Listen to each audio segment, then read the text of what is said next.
اگر کتابای فلسفه مردم مسلمان می ساخت، چه نیازی بود که پیغمبر ها بیاین؟ آیا قبل از حضرت محمد صلی الله علیه و افلاطون، سقراط، ارسطو یا نبوده؟ خیلی چرا پیغمبر گفت که ترکت فیکم، من براتون دو چیز گذاشته، کتاب الله و سنت خدا. و نگفت که 70 و چند گروه که میشه کی نجات پیدا میکنه؟ ما انا علیه و اصحابی. ببینید که ما چی کردیم و اصحابم کردیم. تو چرا کتاب پیغمبر نمیخوانی؟ چرا کتابی که رسول الله میخوان قرآن نمیخوانی؟ چرا احادیث نمیخوانی؟ چرا عمل کرده فهم صحابه پیغمبر نمیخوانی؟ که تو میخوای از طریق دیگه کتاب ها به عقیده توحید داخل شدی.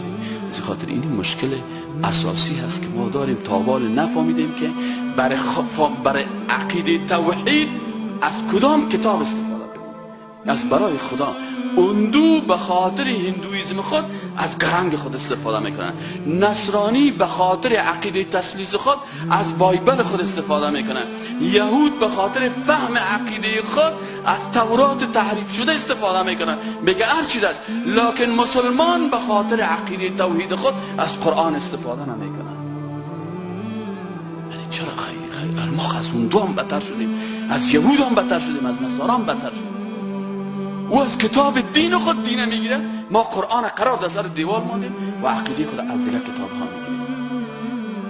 عقیده خود از او عالم کلام، از او فیلسوف، از او کسایی که ایوازی که عقیده را برای تو برسانه شک ایجاد میکنه در عقیده، ما برای میخوانیم. از برای خدا چه وقت این ملت چه وقت خواد بیدار شد، چه وقت ما خواد بیدار شد.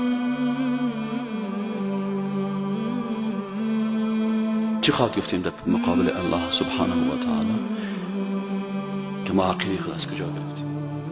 عقیده کتاب عقیده قرآن است. شارح قرآن رسول الله صلی الله علیه و سلم. لا اله الا الله محمد. چرا محمد رسول الله؟ به خاطر که معنای لا اله الا الله محمد خود تشریح میکنه که رسول الله است. از این خاطر علما میگن در عقیده دین توقیفی است. در چی توقف کنیم؟ در قرآن توقف کن. استاد شو قرآن بخواد، از قرآن پیش نرو، احادیث صحیحه را پیدا کن، سر از او توقف. از خود فلسفه زیاد نکن، در غیر از او هلاک میشی.